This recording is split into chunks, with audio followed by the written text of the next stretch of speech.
Hello again, Toronto. I'm Corey Mintz, and this week I'm making on Fed a Ward 7 risotto. You all know what that is, but if there's one or two viewers out there who aren't familiar with the cuisine of North York, of course, a Ward 7 risotto is based on my recent dinner with some candidates from Ward 7. My attempt to combine the cultural cuisine influences of this northwest corner of Toronto into one dish, hopefully successfully.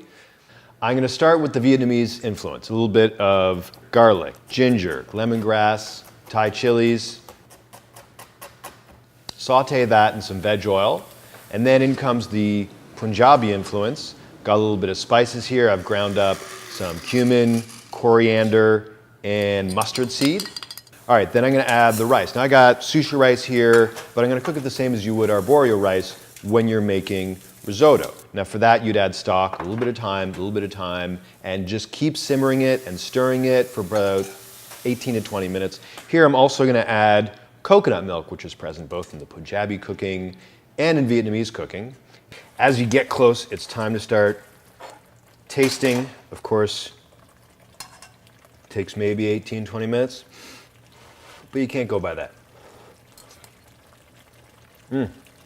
Very close. I'm add a bit more of the stock. I'm adding some corn, some paneer. That's just where I want it, meaning let's just put this corn and paneer and a bit of cilantro in addition to the flavor that's also gonna stop our risotto from overcooking. And this is where, the first time I made this, I actually tried it with tamarind water in place of stock. That didn't work, it was too tart. And cassava root, which is the Latin American influence all over there.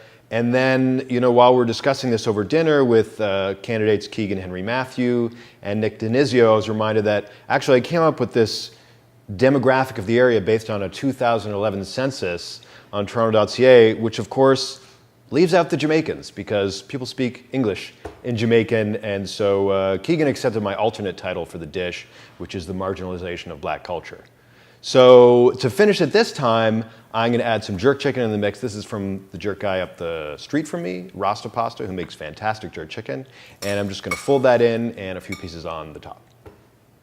And of course some lime.